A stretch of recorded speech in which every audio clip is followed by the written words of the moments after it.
Bonjour tout le monde, aujourd'hui nous allons découvrir le dernier élément constituant le CD 4017.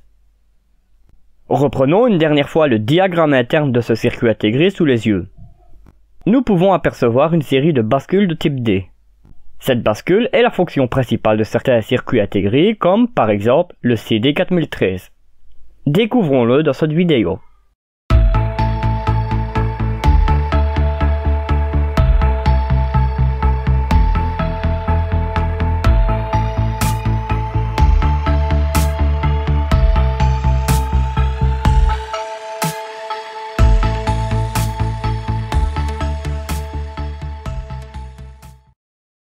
Le CD 4013 est un circuit intégré contenant deux bascules de type D, dont j'en parlerai plus tard.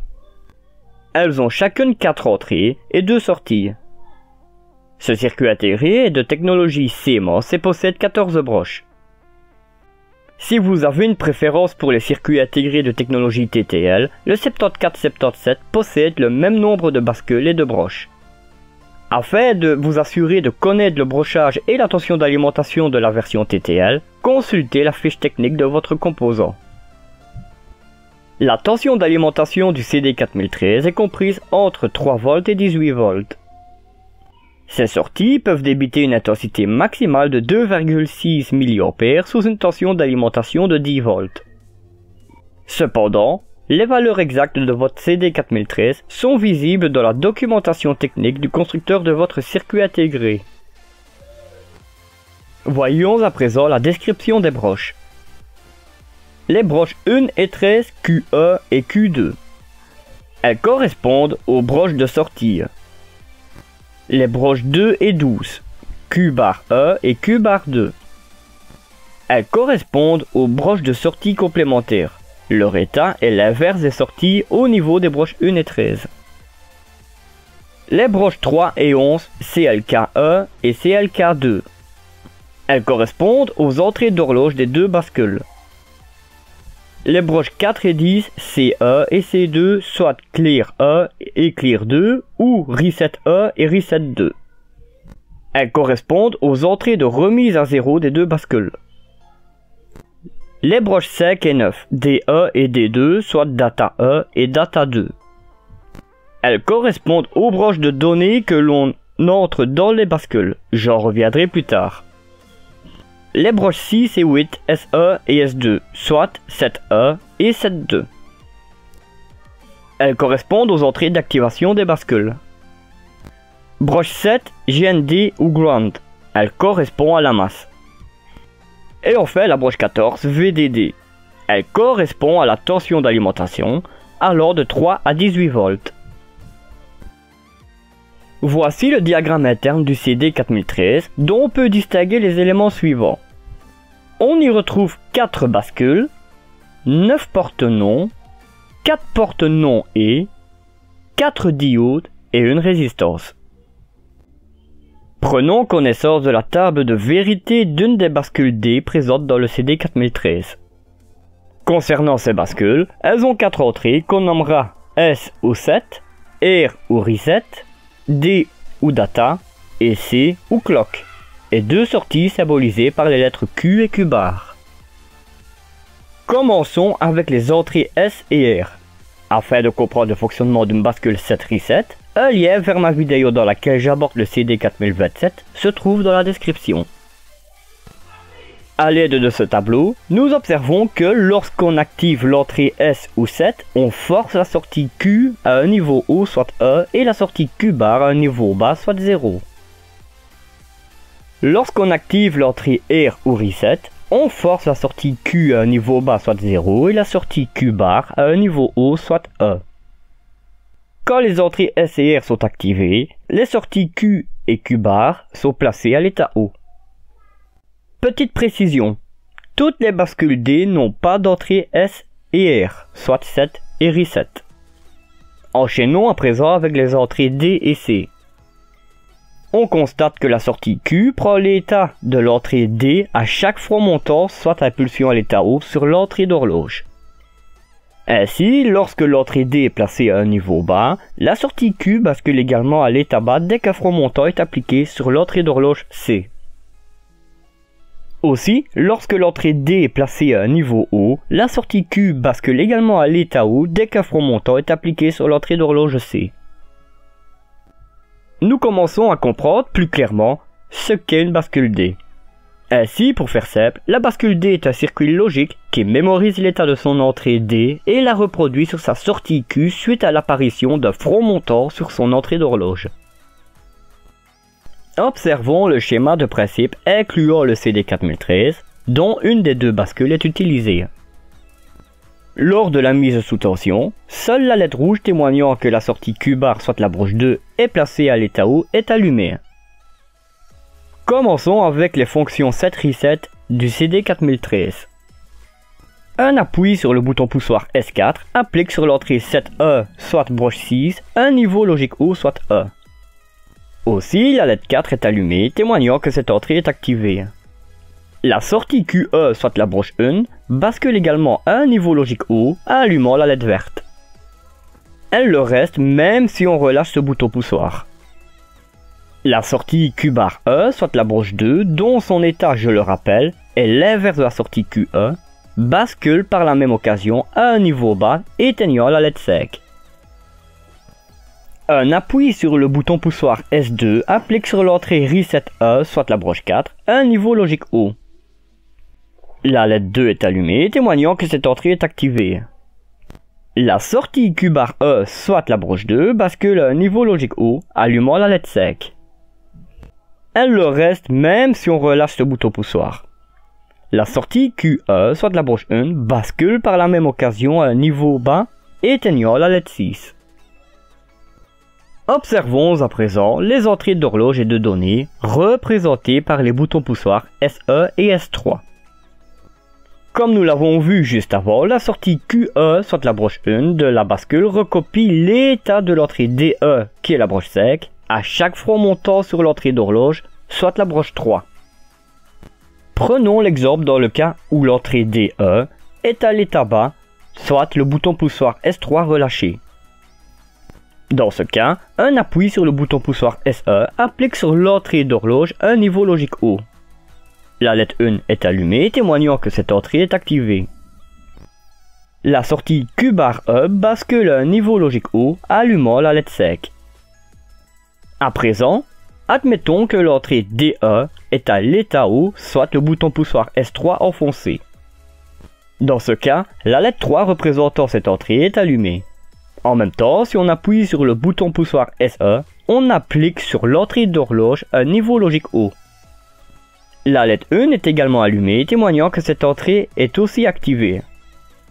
La sortie Q bar E bascule à un niveau logique bas, éteignant la LED sec.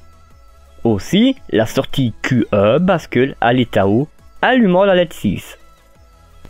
Cette LED reste allumée même si on relâche les boutons poussoirs SE et S3. Pour basculer à nouveau l'état des sorties, il suffit de soit appliquer un nouveau front montant sur l'entrée d'horloge en appuyant sur le bouton poussoir SE, soit en forçant les sorties en appliquant un état logique haut sur l'entrée Reset E en appuyant sur le bouton poussoir S2. Voyons à présent les schémas d'implantation. Comme à chaque fois, je l'ai réalisé avec le logiciel FreeZync. Voici la disposition des composants comme on peut observer sur le schéma.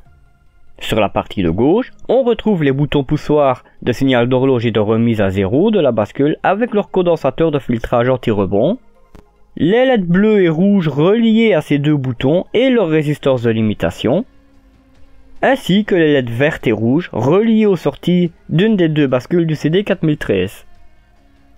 Sur la partie de droite, nous apercevons le CD4013 et son condensateur de découplage, les résistances de tirage vers la masse au niveau des broches 3 à 6 du CD4013, les boutons poussoirs de signal de données E7 de la bascule ainsi que leur condensateur de filtrage anti-rebond, ainsi que les LED bleues et vertes reliées à ces boutons poussoirs et leur résistance de limitation.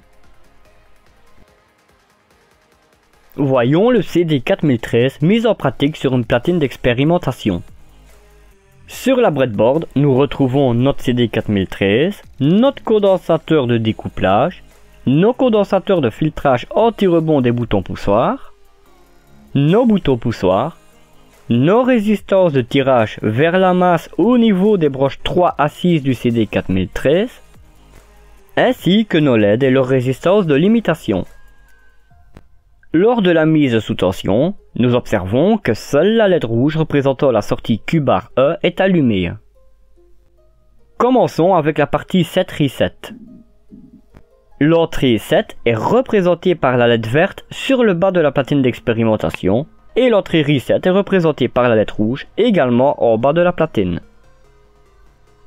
Appuyons sur le bouton poussoir représentant l'entrée 7. À cet instant, la LED verte représentant la sortie QE, soit en haut de la platine, s'allume. En même temps, la LED rouge représentant la sortie, soit Q/E, également en haut de la platine, s'éteint. Nous pouvons remarquer que, même quand on relâche le bouton poussoir, les sorties conservent leur état. Appuyons à présent sur le bouton poussoir représentant l'entrée Reset.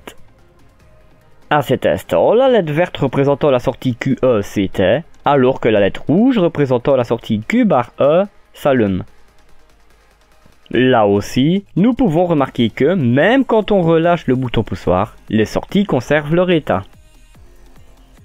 Enchaînons avec la partie horloge et données de la bascule. L'entrée d'horloge est représentée par la LED bleue de gauche et l'entrée de données est représentée par la LED bleue de droite. Lorsqu'on appuie sur le bouton poussoir activant l'entrée d'horloge, la LED bleue correspondant à cette entrée s'allume. On aperçoit que les sorties ne changent pas d'état. En effet, l'entrée de données n'étant pas activée et ainsi placée à l'état bas, la sortie QE recopie son état. Appuyons à présent sur le bouton poussoir activant l'entrée de données. Pendant que ce poussoir est enfoncé, appuyons sur le bouton activant l'entrée d'horloge. À cet instant, les sorties changent d'état. Par conséquent, la LED rouge s'éteint et la verte s'allume. En effet, l'entrée de données étant placée à l'état où lors de l'impulsion d'horloge, la sortie QE a recopié cet état. Appuyons à nouveau sur le poussoir activant l'entrée d'horloge, sans placer l'entrée de données à l'état haut. Dès cet instant, nous remarquons que les sorties reprennent leur état initial. Utilisons à présent l'oscilloscope afin d'observer les signaux présents dans ce circuit. Commençons avec la partie set reset de la bascule. Je relèverai d'abord le signal de l'entrée 7E, soit la broche 6 dans cet exemple, et de la sortie QE, soit la broche 1.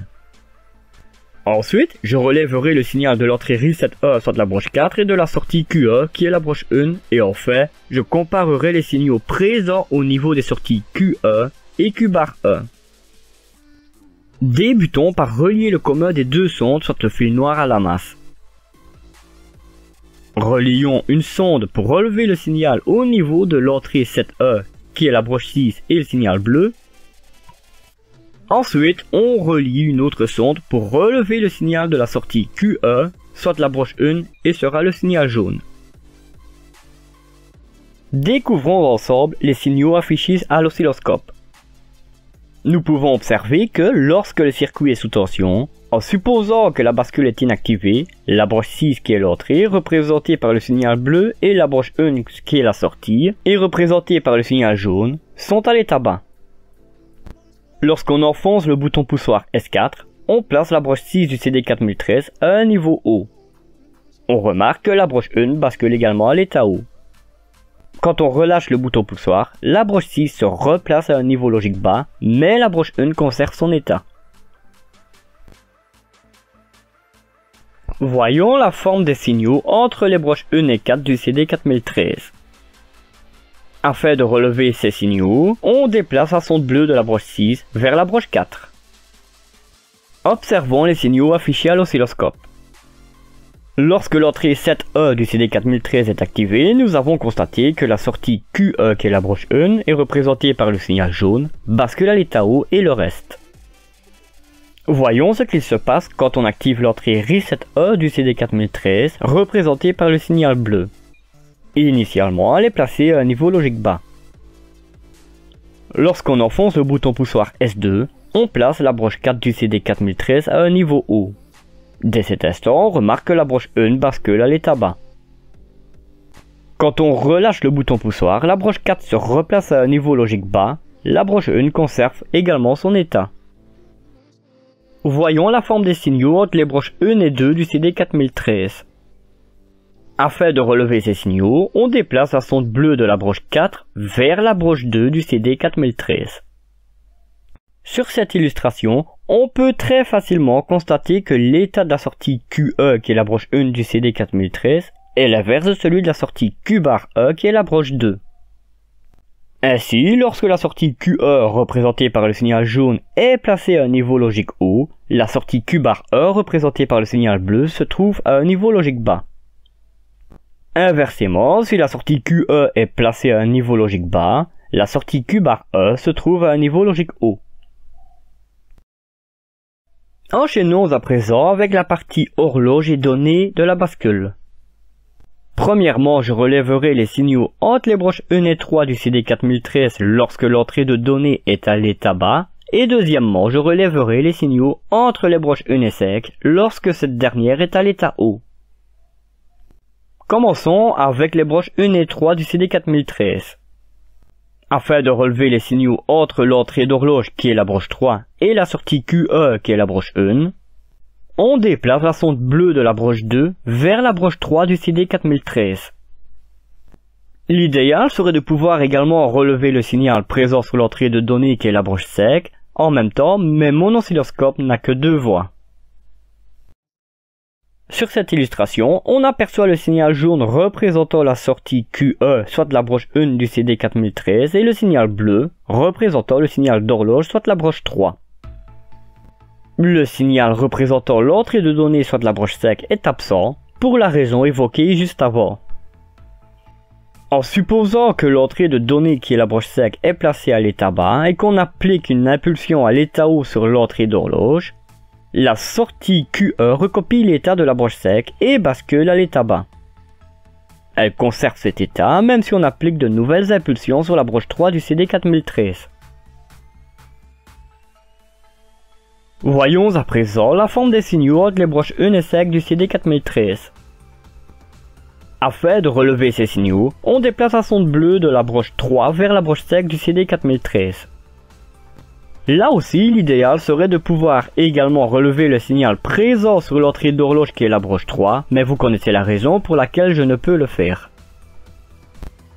Ici, on aperçoit le signal jaune représentant la sortie QE qui est la broche 1 du CD 4013 et le signal bleu représentant le signal d'entrée de données qui est la broche 5. Le signal représentant le signal d'horloge qui est la broche 3 est absent pour la même raison évoquée juste avant. Lorsqu'on appuie sur le bouton poussoir S3, l'entrée de données qui est la broche 5 bascule à l'état haut. Si, entre-temps, on applique une impulsion à l'état haut sur l'entrée d'horloge, la sortie QE recopie l'état de la broche 5 et bascule à l'état haut. Elle conserve cet état même si on relâche le bouton poussoir, comme le montre le signal bleu. Nous voici arrivés au terme de cette vidéo dans laquelle j'ai essayé de vous faire découvrir le plus simplement possible la bascule D. Nous y avons vu le comportement des sorties grâce à divers supports, notamment table de vérité, schéma de principe, essai pratique et l'oscilloscope. Aussi, la bascule D est le dernier élément intégré dans le CD 4017, ce pourquoi la prochaine vidéo sera consacrée à un montage réalisé à l'aide de celui-ci. Par contre, je n'oublie pas le montage avec le CD 4017 proposé dans un commentaire, mais je bloque toujours dessus. J'aborderai donc en premier des montages simples. Si vous ne voulez pas rater cette prochaine vidéo, abonnez-vous et activez la cloche de notification. Si cette vidéo vous a plu, n'hésitez pas à la commenter, la liker et la partager. Comme d'habitude, toutes les sources se trouvent en description. Tout en vous souhaitant de très bonnes expériences électroniques, je vous donne rendez-vous pour la suite sur Proto Électronique. Bye!